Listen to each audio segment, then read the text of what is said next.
क्योंकि आपकी वजह से ये कार्यक्रम आज संपन्न हुआ है यहाँ पर, और आपकी वजह से राजेश सिंह जी और निरंजन जी आए हैं, और आपकी वजह से मैं समझता हूँ कि एक विचारधारा हम सभी के सामने आज प्रकट हुआ है। और मैं कहना चाहता हूँ कि आइंस्टीन ने एक बात कही थी, हमें उस बात को समझना जरूरी है। उसने ये कहा था कि विचारों के जिस स्तर पर रहकर हमने समस्याओं को जन्म दिया है, विचारों के उसी स्तर पर रहकर हम समस्याओं का समाधान नहीं पा सकते हैं। ये प्रॉपर्टीज एक विचारधारा है, ये विचारधारा है, ये किसी चीज का विरोध नहीं करता है। किसी भी विचारधारा जो भी आज हमारे सामने प्रकट है, हमारे सामने चल रहा है, उस विचारधारा का इसके साथ कोई विरोध नहीं है। ये सिर्फ ये कहना चाहता है कि आपके मन में ये थिंकिंग भी होनी चाहिए कि जो समाज में विषमता है, समाज का मतलब सिर्फ हमारा भारतीय समाज नहीं है, पूरा का पूरा मानव समाज आज विषमता के दौर से जूझ रहा है। मैं एक छोटा सा उदाहरण आपके सामने रखना चाहता हूँ। देखिए, भारत की आबादी बहुत बड़ी है, हम सभी को पता है। हम 130 करोड़ की बात करते हैं, करीब 130 करोड़ में 40 करोड़ लोग हमारे देश में ऐसे हैं जिन्हें दिन भर का पर्याप्त भोजन नहीं मिलता है।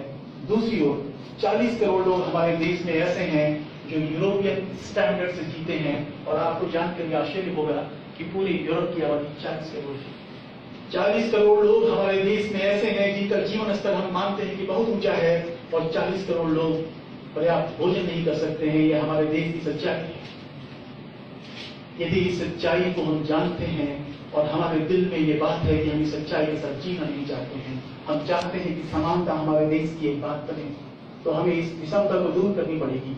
और विषमता को दूर करने के लिए कोई भौतिक संसाधन हमें सहयोग नहीं करेगा, विचारधारा से बात शुरू होती है। और आइंस्टीन की बात जो मैंने कही है वो यही है कि हम जब विचारों के स्तर में परिवर्तन लाते हैं, हम जब विचारों की गहराई में उतरते हैं, तो सारी समस्याओं का समाधान हमारे सामने आता है। देखिए, भारत में विषमता का एक छोटा सा उदाहरण मैं आपको देना चाहता हूँ, ये मेरे अनुभव से है। जब मैं डेनमार्क में था तो वहां से एक प्रोफेसर भारत आया था। भारत में वो कलकत्ता आया था, कोलकाता। वहां 2-4 दिन रहा, किसी कॉन्फ्रेंस वगैरह मीटिंग के सिलसिले में आया था। लौट कर जब वापस वहां गया, मैं वहीं था। मैंने उससे पूछा कि आपको कैसा लगा हमारा देश? उसने बोला बहुत अच्छा है, बहुत बढ़िया लगा, क्योंकि कलकत्ता का जो मेयर था उसने उसको डिनर पे बुलाया था, और भी कई डेलीगेट्स थे उसके साथ में। बहुत बढ़िया ट्रीटमेंट दिया था, आने जाने के लिए सारी अच्छी फैसिलिटी रखी थी। उसको बहुत ही अच्छा इंप्रेशन मिला हमारे देश के बारे में। उसने बोला सब कुछ बहुत ही अच्छा था। मैं उसके जवाब से संतुष्ट नहीं था। मैंने कहा मुझे ये जवाब नहीं चाहिए, आप मुझे ये जवाब दीजिए कि आपको कौन सी ऐसी चीज है जो वहां अच्छी नहीं लगी, मुझे यही चाहिए। अच्छी चीजें हैं मुझे पता है, बहुत सारी ऐसी चीजें भी हैं जो अच्छी नहीं है, लेकिन मैं आपकी नजर से जानना चाहता हूँ अपने भारत की तस्वीर, जो कि मुझे वास्तव में बदलने के लिए प्रयास करने की जरूरत है। उसने कहा सब कुछ बहुत अच्छा था, एक चीज मेरे समझ में नहीं आया। जब हम डिनर कर रहे थे मेयर के घर पे, तो जो खाना खिलाने वाला व्यक्ति था वो उसके पैर में चप्पल नहीं थे, वो खाली पांव था। और जब उससे बोला जाता था कोई चीज लाने के लिए, तो उससे कोई रेस्पेक्टफुल तरीके से नहीं बोला जाता था, उससे ऐसे इशारे में बोला जाता था। मेरे ये नहीं समझ में आया कि वो भी एक आदमी है और बाकी जो खाने पे बैठे हुए वो लोग भी आदमी हैं, तो आखिर इस तरीके का व्यवहार क्यों है? उसके समझ में नहीं आया। हम सबों के समझ में आता है कि हमारे देश में कितनी विषमता है। उस विषमता को हम विचारों के गहन स्तर पर उतर कर ही दूर कर सकते हैं। और मैं आपसे कहना चाहता हूँ, क्या ये हमारे देश की सच्चाई नहीं है? कल विनाश पाठक जी ने बात कही थी कि एक और हमारे यहाँ एक व्यक्ति को 3 लाख रुपया एक महीने में मिलता है, और दूसरे व्यक्ति से 3,000 रुपये महीने में देता है, 10,000 रुपये महीने में देता है। आप बताइए, जो व्यक्ति 3 लाख रुपये महीने का लेता है और जो व्यक्ति 10,000 रुपये भी महीने में नहीं पाता है, क्या उसकी जो मानवीय आवश्यकताएं हैं उसमें कोई अंतर है? कोई अंतर नहीं है। हमें समाज में एक ऐसी व्यवस्था लाने की जरूरत है जिस व्यवस्था के अंतर्गत हम सभी को एक समान स्तर पर देख सकते हैं। देखिए, पूरे संसार में विषमता है, लेकिन एक दो छोटे छोटे उदाहरण समझ सकते हैं। मैं डेनमार्क में था, वहां आपको जानकर आश्चर्य होगा कि एक व्यक्ति जो इंजीनियरिंग की डिग्री करने के बाद जॉब लेता है, या एक व्यक्ति जो स्वीपर को जॉब लेता है, दोनों की स्टार्टिंग सैलरी एकदम समान है। उस समय 29,000 करोड़ मिलता था, जो कि करीब 3 लाख रुपए के बराबर है। दोनों की स्टार्टिंग सैलरी वही होती थी। समाज में विषमता वहां आर्थिक विषमता नहीं के बराबर दिखाई देती है। उसका परिणाम ये है कि सिर्फ आर्थिक विषमता नहीं है, तो लोगों के रहन सहन, सोच, बात, व्यवहार, जीने के तौर तरीके में भी काफी समानता दिखती है। लेकिन सवाल यह है कि हम अपने देश में इस समस्या का समाधान कैसे ला सकते हैं। ये एक विचारधारा है जो हमें एक रास्ता दिखाती है। इसके अलावा एक बात मैं और कहना चाहता हूँ, वो बात ये है कि देखिए, पूरी दुनिया में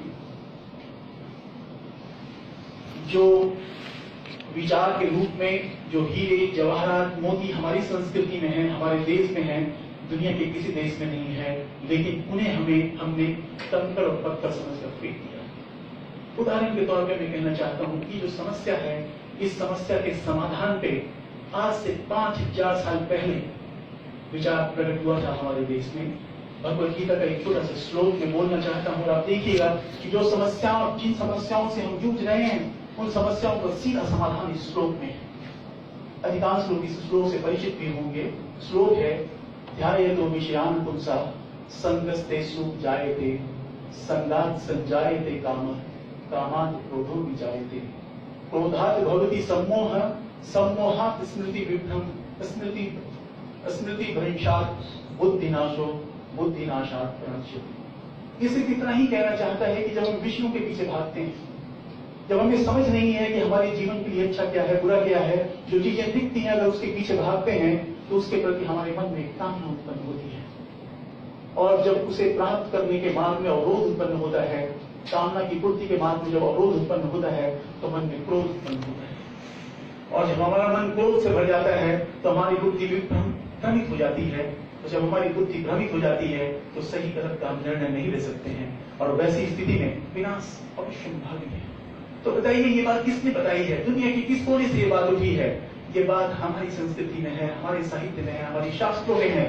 आज हमारी जो सबसे बड़ी कमी है वो ये है कि हम अपना साहित्य खुद नहीं पढ़ते। यदि हम अपना साहित्य पढ़ने लग जाएं तो अधिकांश समस्याएं जो हमारे सामने हैं, उनका समाधान एकदम स्पष्ट में दिखने लग जाएगा। देखिए, मुझे धन्यवाद देने के लिए बुलाया गया है। अभी तक मैंने धन्यवाद के शब्द भी नहीं कहे हैं, लेकिन मैं तहे दिल से धन्यवाद देता हूँ राजेश सिंह जी का, निरंजन जी का, जो दिल्ली से आए हैं। उनके मन में ये आस्था है और निश्चय भी है कि पूरे हिंदुस्तान में घूम घूम कर लोगों के बीच ये जो परिकल्पना है हमारी, ये जो विचारधारा है, लोगों से हम साझा करें, लोगों के बीच में डालें। और मुझे पूरा विश्वास है कि इनके कथन से, इन्होंने जो बात कही है, उसका अवश्य हमारे मस्तिष्क पर असर हुआ है। हम एक सोचने हम जरूर किसी और तरीके से सोचना शुरू कर रहे हैं। सॉरी। और आपको सर धन्यवाद, बहुत बहुत धन्यवाद। साथ ही इनके साथ जो लोकल ऑर्गेनाइजर हैं, जितेंद्र जी, हेमंत जी, मैं उनका भी बहुत बहुत धन्यवाद देता हूँ। मृणाल पाटिल जी को हमेशा धन्यवाद के पात्र हैं। स्नेहा मैडम को मैं बहुत बहुत धन्यवाद देता हूँ, आपने समय निकाल करके इस प्रोग्राम में आने का कष्ट किया है। कष्ट नहीं, आपको बहुत ही अच्छा लगा। आपके स्वभाव से मैं परिचित हूँ, मैं मानता हूँ। और साथ ही आप सारे विद्यार्थियों को मैं बहुत बहुत धन्यवाद देता हूँ, क्योंकि आपने समय निकाला। समय निकालने के अंदर शायद आपके मन में ऐसा रहा होगा कि पता नहीं समय कहाँ हम बर्बाद करने जा रहे हैं, लेकिन मैं आपसे कहता हूँ कि आपने अवश्य अनुभव किया होगा कि ये जो आधे घंटे 1 घंटे का समय आपने निकाला है, आपकी विचारधारा में एक परिवर्तन आपने अवश्य महसूस किया होगा। आप आए, मैं धन्यवाद देना चाहता हूँ, और बाकी सारे लोगों को मैं धन्यवाद देना चाहता हूँ जो यहाँ पे उपस्थित हैं, जिन्होंने इस प्रोग्राम को ऑर्गेनाइज करने में अपना सहयोग किया है।